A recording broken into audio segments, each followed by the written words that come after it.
সাকিবের টেকনাফ থেকে আসছে শেষ সীমানা বাংলাদেশের। তো আমরা আজকে অনেক খুশি করে খেলা দেখার জন্য আজকে আসার পরে আমরা একটা প্ল্যাকেট নিলাম, যেহেতু আমরা টেকনাফ থেকে আসছি। প্ল্যাকেটে লেখা ছিল সাকিবের নাম। তো আমরা যখন গেট দিয়ে ঢুকতেছি আমাদেরকে বিসিবির যারা কর্তৃপক্ষ আছে ওনারা বলতেছে এই প্ল্যাকার্ড ঢুকানো যাবে না।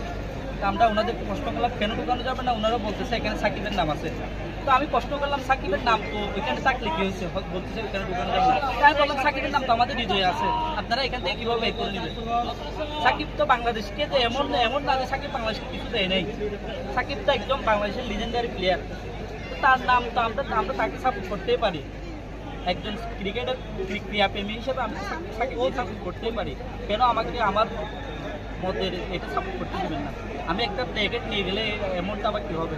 সাকিব তো বাংলাদেশকে অনেক কিছু দিয়েছে, এমন না যে সাকিব যে একদম আজেবাজে প্লেয়ার যে সে কিছু দেয় নাই দেশকে, সে তো দেশকে অনেক কিছু দিয়েছে।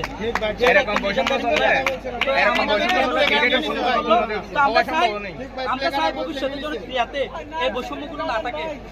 আমরা চাই এই সরকারকে আমরা অনুরোধ করবো সাকিব এ দেশের প্লেয়ার, সে দেশের সন্তান, আমাদেরকে যেন সামনে সাকিবকে যেন আমরা মনে প্রাণে এই স্টুডিয়ামে এসে সাকিব বলে যেন আমরা ধারণ করতে পারি। এটা সরকারের কাছে আমরা বলবো যে আমরা যেন এখানে এসে মন খুলে সাকিবের কথা বলতে পারি, প্ল্যাকার্ড নিয়ে আসতে পারি। সাকিব একদম লিজেন্ডারি প্লেয়ার।